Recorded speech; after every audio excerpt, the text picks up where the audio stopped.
Hey guys, എല്ലാവർക്കും പുതിയ വീഡിയോയിലേക്ക് സ്വാഗതം.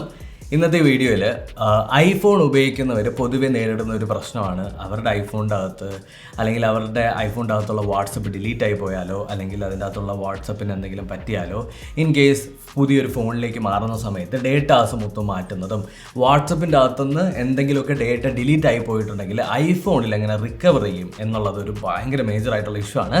അത് സോൾവ് ചെയ്യാനായിട്ടുള്ള ഒരു സൊല്യൂഷനായിട്ടാണ് ഞാൻ വന്നിട്ടുള്ളത്. ഒന്നാമത്തത് ടെനോഷെയറിൻ്റെ അൾട്ട് ഡേറ്റ വാട്സപ്പ് റിക്കവറി എന്ന് പറഞ്ഞിട്ട് ഒരു ടൂൾ ഉണ്ട്. ഇത് ടെനോഷെയറിൻ്റെ വെബ്സൈറ്റിൽ പോയാൽ കാണാം. ലിങ്ക് ഞാൻ ഡിസ്ക്രിപ്ഷനിൽ കൊടുത്തിട്ടുണ്ട്. ഇതിൻ്റെ പ്രത്യേകത എന്നുള്ളത് നോക്കിക്കഴിഞ്ഞാൽ അതായത് വാട്സപ്പിൻ്റെ അകത്തുള്ള എല്ലാ ഡേറ്റയും നമുക്ക് റിക്കവർ ചെയ്യാനായിട്ട് പറ്റും. ബാക്കപ്പോ കോപ്പിയോ എടുത്ത് വെച്ചിട്ടില്ലെങ്കിൽ തന്നെ നമുക്ക് റിക്കവർ ചെയ്യാൻ പറ്റും.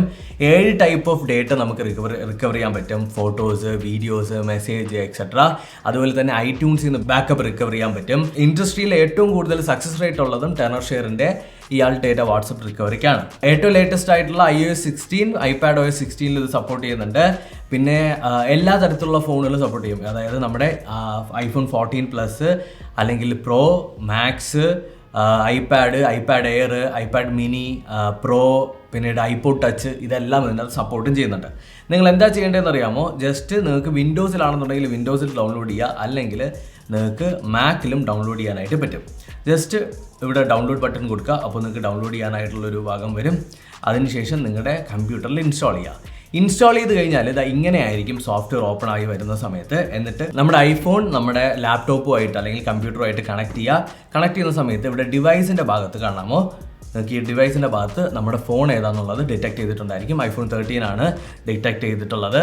ഇനി നമ്മൾ ഹോമിൽ പോയി കഴിഞ്ഞാൽ നമുക്ക് 3 ഓപ്ഷൻ ഉണ്ട്. ഒന്നാമത്തത് 1 ക്ലിക്ക് ഡേറ്റ റിക്കവറി. ഇതിൻ്റെ അകത്ത് നമ്മുടെ message, photos, videos, audio files എല്ലാം നമുക്ക് റിക്കവർ ചെയ്യാനായിട്ട് പറ്റും. ജസ്റ്റ് ഒന്ന് ക്ലിക്ക് ചെയ്തതിന് ശേഷം സ്റ്റാർട്ട് സ്കാൻ കൊടുത്തു കഴിഞ്ഞാൽ സ്കാൻ ചെയ്ത് റിക്കവർ ചെയ്തെടുക്കും. അതുപോലെ തന്നെ ഐട്യൂൺസിൽ നിന്നാണ് നിങ്ങൾക്ക് റിക്കവർ എടുക്കേണ്ടതെന്നുണ്ടെങ്കിൽ അങ്ങനെ ഐട്യൂൺസിൽ നിന്ന് മാത്രമായിട്ടും റിക്കവർ ചെയ്യാൻ പറ്റും. അതിൻ്റെ അകത്ത് നിന്ന് നമുക്ക് backup, pictures, videos, audios, files എല്ലാം നമുക്ക് റിക്കവർ ചെയ്തെടുക്കാൻ പറ്റും. പിന്നീട് ബാക്കപ്പ്, നമ്മൾ ഒരു തവണ ബാക്കപ്പ് ചെയ്ത് വെച്ചിട്ടുണ്ടെന്നുള്ളൊരു ഓർമ്മ നമുക്കുണ്ട്. എന്നാൽ എവിടെ പോയി അതിനെ റിക്കവർ ചെയ്തെടുക്കണമെന്ന് അറിഞ്ഞുകൂടാന്നുണ്ടെങ്കിൽ സ്കാൻ ഹിസ്റ്ററിയിൽ പോയി കഴിഞ്ഞാൽ നിങ്ങൾ എന്തൊക്കെ ഡേറ്റ റിക്കവർ ചെയ്ത് അല്ലെങ്കിൽ ബാക്കപ്പ് ചെയ്തെടുത്തിട്ടുണ്ടെന്നുള്ള ഫുൾ ഹിസ്റ്ററി അവിടെ കാണാൻ പറ്റും. അത് നിങ്ങൾക്ക് വേണമെങ്കിൽ നോക്കാം. ജസ്റ്റ് നിങ്ങൾ ഐട്യൂൺസ് ആണെന്നുണ്ടെങ്കിൽ ഐട്യൂൺസിൽ നിങ്ങൾക്ക് റിക്കവർ ചെയ്യാം. അല്ലാന്നുണ്ടെങ്കിൽ നിങ്ങൾക്ക് ഡിവൈസിൽ നിന്നും റിക്കവർ ചെയ്തെടുക്കാവുന്നതാണ്. ഇപ്പോൾ ഐട്യൂൺസിൽ എവിടെയോ നിങ്ങൾ ബാക്കപ്പ് ചെയ്തിട്ടുണ്ട്, എന്നാൽ അതിൽ നിന്ന് എടുക്കാൻ പറ്റുന്നില്ല എന്നുണ്ടെങ്കിൽ 2 തരത്തിൽ നോക്കാവുന്നതാണ്. ഇതെങ്ങനെയാണ് വർക്ക് ആവുന്നത് എന്നുള്ളത് ഞാൻ കാണിച്ചു തരാം.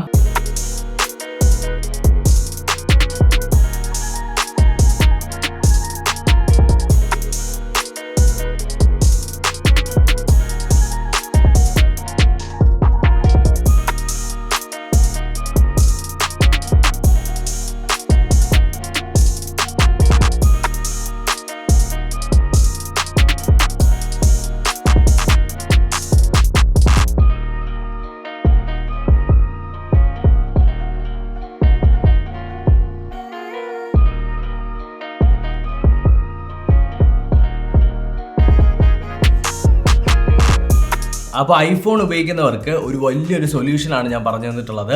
ഇത് ഉറപ്പായിട്ട് നിങ്ങളുടെ കൂട്ടുകാർക്ക് ഷെയർ ചെയ്ത് കൊടുക്കുക. കാര്യം ഒരുപാട് ഉപയോഗം വരും. പിന്നെ ഇവിടെ കൊടുത്തിട്ടുള്ള എല്ലാ സാധനങ്ങളും തന്നെയാണ് ഓരോ ഭാഗമായിട്ട് സൈഡിലും കൊടുത്തിട്ടുള്ളത് കേട്ടോ. പിന്നെ ഏറ്റവും ഇമ്പോർട്ടൻ്റ് ആയിട്ട് പറയാനായിട്ടുള്ളത്, ഇത് നിങ്ങൾക്ക് പർച്ചേസ് ചെയ്യാനായിട്ടുള്ള ലിങ്ക് ഞാൻ ഡിസ്ക്രിപ്ഷനിൽ കൊടുത്തിട്ടുണ്ട്. നിങ്ങൾക്ക് ഒരു എമർജൻസി സിറ്റുവേഷൻ വന്നു കഴിഞ്ഞാൽ എങ്ങനെയെങ്കിലുമൊക്കെ റിക്കവർ ചെയ്തെടുക്കണമെന്നുണ്ടെങ്കിൽ ഇതേ ഉള്ളൂ ഒരു വഴി എന്ന് പറയുന്നത്. അപ്പോൾ ഉറപ്പായിട്ടും ട്രൈ ചെയ്ത് നോക്കുക. അപ്പോൾ thank you so much for watching. ഈ വീഡിയോ ഇഷ്ടപ്പെട്ടെന്ന് കരുതുന്നു. അടുത്ത വീഡിയോയിൽ വീണ്ടും കണ്ടുന്നതായിരിക്കും. ബൈ.